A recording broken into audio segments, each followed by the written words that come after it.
Hello there, welcome to my podcast on sustainability crisis. I'm your host Sandeep Uranti.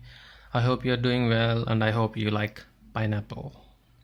Today's episode is about how our perception and thought process is the major hurdle for achieving true sustainability. When I say sustainability, it is not just about environmental sustainability, but also about culture, economy, and most importantly, traditions and how we associate ourselves and our identity to the geographical forces acting upon us all the time. Knowingly or unknowingly, we act according to them, and our actions create a snowball effect on environmental sustainability and global inequality. So, we can only solve the sustainability crisis by actually acknowledging how we perceive our actions. This perception of ours gives rise to an opportunity for our corporations to do something called greenwashing. Things like making shoes with ocean plastic, making car interiors with fishing nets, or planting trees on the other side of the world to make their carbon emissions net zero. Why do they do such things? Because of the reasons the way we perceive what sustainability is. Offerings like plant-based meat, which is usually made from soy, are only solving the tip of the problem.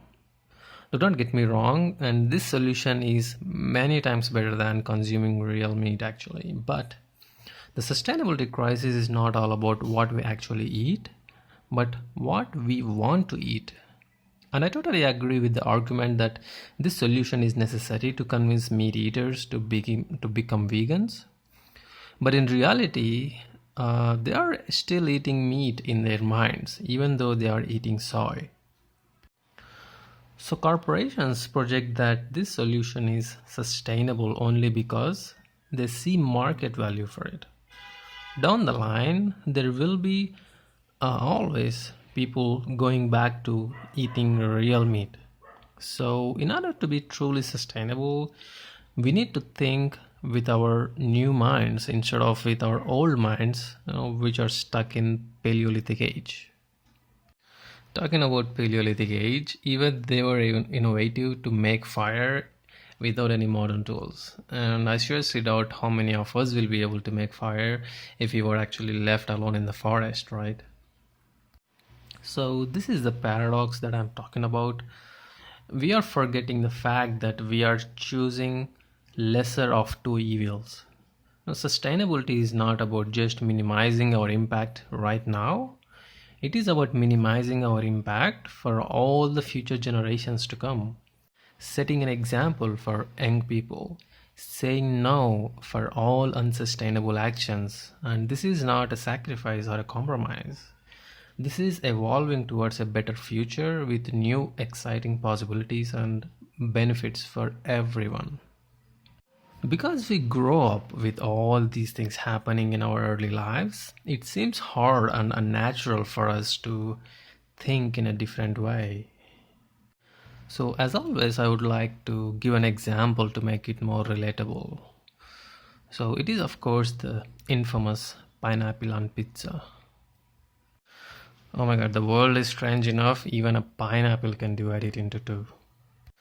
The modern pizza actually dates back to a couple of centuries, but foods like pizza date back to as far as Neolithic age. And I'm sure that even the flatbread that was the source of the pizza has also gone through many changes in the way it is prepared and cooked in the modern world. And at some point in the history, they picked up salt, basil, garlic, tomatoes, and surprising enough, garlic is native to Asia and tomato is native to South America. Whenever there is a sentiment of culture and tradition, always remember that they were heavily influenced by geography and technological advancements of that time. So my point is, pineapple on pizza is okay. Because just imagine if cheese and tomato on a flatbread divided the world into two in 1850 with reasons like, oh no, it is a flatbread and putting wet tomato will make it soggy. The imaginary chef whom invented pizza would have never made a pizza, and today we wouldn't have a pizza that we love so much. So, gist of the episode is we are the creatures of identity, and we tend to identify ourselves with nationality, religion, culture, tradition, color, ethnicity, and many more. But we must always remember that the only identity that truly defines us is that we are a part of Earth's ecosystem. And this is the only identity that actually makes us human. So our actions must be resonated towards sustainability of our life support system on Earth, keeping in mind that our identity is a part of Earth's ecology, but not separated by our individualism. So this is the end of the another podcast, and please do share your comments via email or direct message. And as always, I'm also open for a dialogue if you may be interested in. So think innovative, think sustainable. And if you have been listening, thank you for tuning in.